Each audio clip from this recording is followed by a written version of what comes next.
कालांतर में मुझे न जाने कितने नामों से साधा गया। मैं हूं बाराबंकी, मुझे ही क्यों बांधा गया। मैं पूर्व और पश्चिम के मध्य में स्थित द्वार हूं। साधु संतों की तपोस्थली का पर्याय हूं।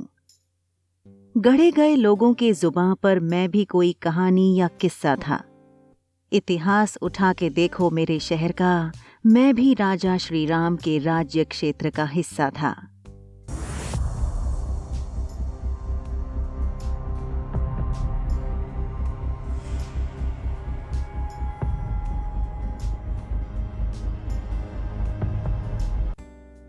आइए हम आपको ले चलते हैं अपने अगले एपिसोड बाराबंकी जिले की ओर, जहां हम इस जिले के ऐतिहासिक, भौगोलिक और आर्थिक परिदृश्य को समझते हुए यहां के पर्यटक स्थलों को जानने का प्रयास करेंगे। तो आइए शुरू करते हैं। बाराबंकी जिले को पूर्वांचल के प्रवेश द्वार के रूप में भी जाना जाता है, जिसे कई संतों और साधुओं की तपस्या स्थली होने का गौरव प्राप्त है। इस जिले के नामकरण की कई प्राचीन कथाएं प्रचलित हैं। उनमें सबसे लोकप्रिय प्रचलन यह है कि भगवान बारह के पुनर्जन्म की पावन भूमि है।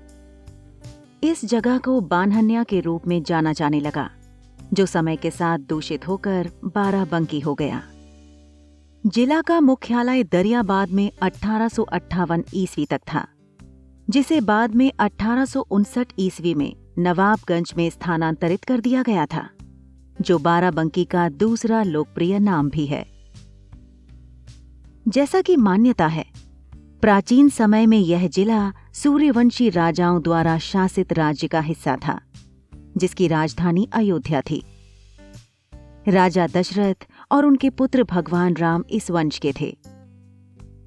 गुरु वशिष्ठ उनके कुलगुरु थे और उन्होंने सतरिख में राजवंश के युवा राजकुमारों को उपदेश एवं शिक्षा दी। इसे शुरू में सप्तऋषि के नाम से जाना जाता था। यह जिला चंद्रवंशी राजाओं के शासनकाल में बहुत लंबे समय तक था। महाभारत युग के दौरान यह गौरव राज्य का हिस्सा था और भूमि के इस हिस्से को कुरुक्षेत्र नाम से जाना जाता था। पांडव ने अपनी मां कुंती के साथ अपने राज्य निर्वासन का कुछ समय घाघरा नदी के तट पर व्यतीत किया था। उपलब्ध ऐतिहासिक दस्तावेजों के अनुसार 1030 ईस्वी में इस क्षेत्र पर महमूद गजनी के भाई सैयद सालार मसूद ने हमला किया था। उसी शताब्दी में मदीना के कुतुबुद्दीन गाह ने हिंदू रियासतों पर कब्जा किया, जिससे मुस्लिम प्रभुत्व स्थापित हो गया। महान मुगल सम्राट अकबर के शासनकाल में इस जिले को अवध और मानिकपुर की सरकारों के अधीन विभाजित किया गया था। ब्रिटिश राज के दौरान कई राजा अपनी आजादी के लिए लड़े और ऐसा करते हुए इन महान क्रांतिकारियों ने अपना बलिदान दिया। राजा बलभद्र सिंह चल्हारी ने लगभग 1000 क्रांतिकारियों के साथ ब्रिटिश शासन से स्वतंत्रता के लिए अपना जीवन बलिदान किया। भारतीय स्वतंत्रता के पहले युद्ध की आखिरी लड़ाई दिसंबर 1858 ईस्वी में इस जिले में हुई थी।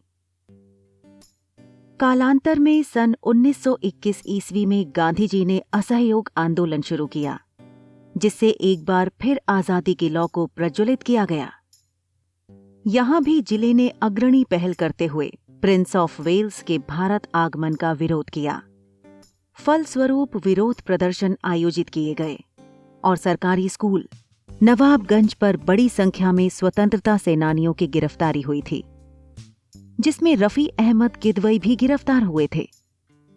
तत्पश्चात 1922 ईस्वी में खिलाफत आंदोलन, 1930 ईस्वी में नमक आंदोलन और 1942 ईस्वी के भारत छोड़ो आंदोलन में इस जिले के लोगों ने सक्रिय रूप में भाग लिया, जिससे ब्रिटिश राज की रातों की नींद हराम हो गई, जिसके फलस्वरूप जिला कांग्रेस कार्यालय को सील कर दिया गया।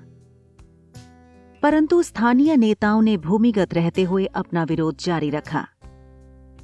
क्रांतिकारियों द्वारा विरोध प्रकट करने के लिए 24 अगस्त 1942 ईस्वी को हैदरगढ़ डाकघर को लूट लिया गया था। इसी तरह की अन्य घटनाएं जीपीओ बाराबंकी और सतरिक में भी हुईं। अंततोगत्वा सत्याग्रह के आह्वान पर इस जिले के लोगों ने उत्साहपूर्वक भाग लिया और बड़ी संख्या में गिरफ्तारियां दी।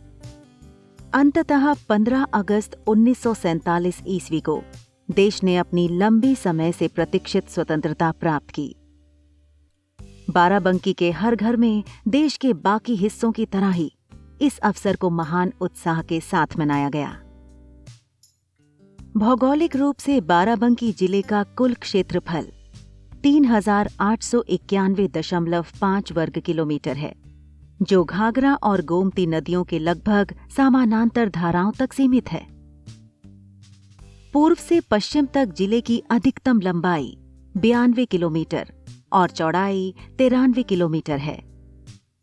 यह उत्तर प्रदेश के 7 अन्य जिलों की सीमा से घिरा हुआ है, जिनके नाम क्रमशः उत्तर में सीतापुर, तो वहीं उत्तर पूर्व में इसकी सीमा घाघरा नदी द्वारा परिभाषित होती है, जिसके आगे बहराइच और गोंडा के जिले स्थित हैं, जबकि इसकी पूर्वी सीमा फैजाबाद जिले के साथ लगती है और साथ ही गोमती नदी दक्षिण में एक प्राकृतिक सीमा बनाती है, जो इसे अमेठी जिले से विभाजित करती है, और फिर पश्चिम में यह लखनऊ जिले से अपनी सीमा को साझा करती है।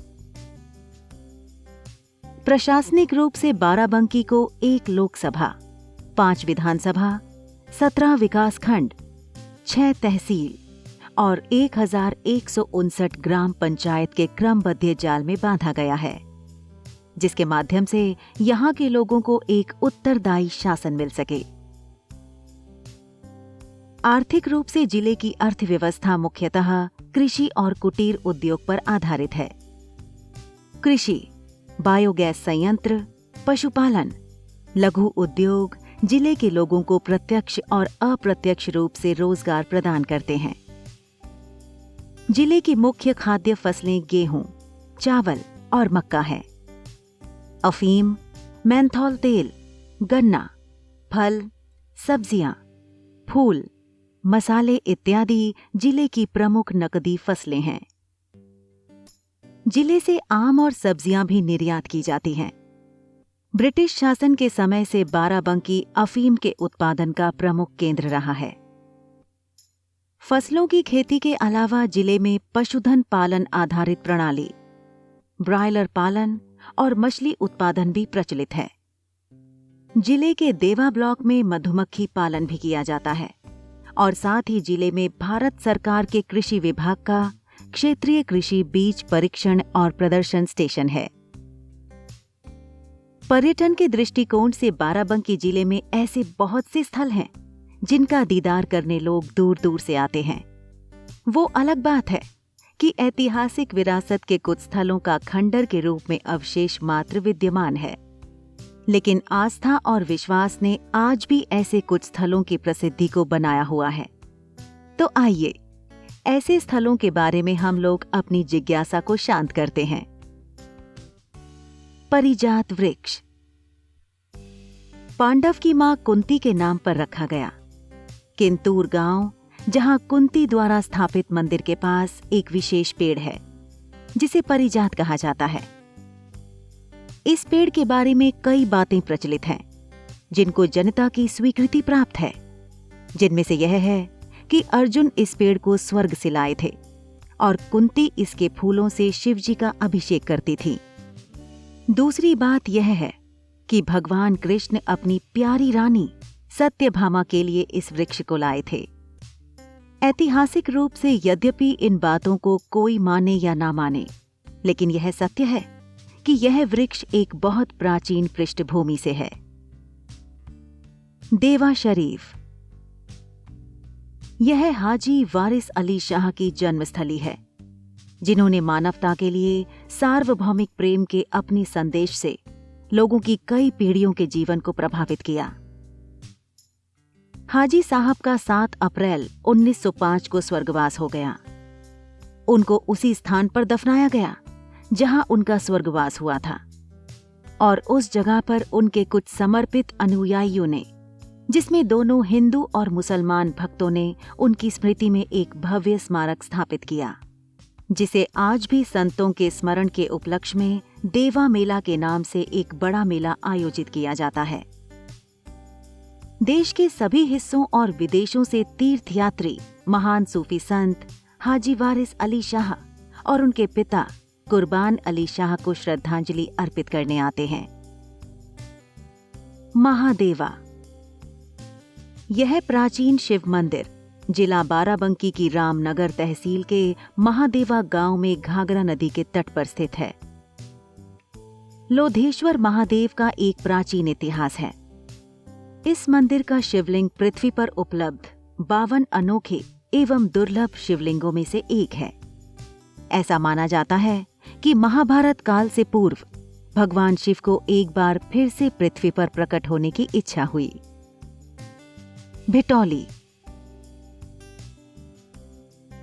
1857 से 1858 तक भारतीय स्वतंत्रता के पहले युद्ध के स्वतंत्रता सेनानियों का आखिरी मोर्चा भिटौली था, जो सोती धारा के किनारे पर है। यहां पर राजा गुरुबख्श सिंह और उनके लोगों ने अंग्रेजों से बहादुरी के साथ संघर्ष किया। इस जगह पर एक किला और स्वतंत्रता संग्राम के पर्याप्त अवशेष हैं और इसलिए इस स्थान को संरक्षित ऐतिहासिक विरासत सूची में घोषित किया गया है। मसौली यह स्वर्गीय श्री रफी अहमद किदवई महान स्वतंत्रता सेनानी, राजनीतिज्ञ और भारत के राजनेता का जन्म स्थान है। उन्हें स्वर्गवास के पश्चात मसौली में दफनाया गया था और वहां उनकी स्मृति में एक मकबरा बनवाया गया था। मसौली शानदार किदवइयों का मूल ग्रह है। सूफी संत काजी कुतुब का मकबरा यहाँ सूफी संत काजी कुतुब का मकबरा है और लोग इस सूफी संत को अपना सम्मान अर्पित करने आते हैं।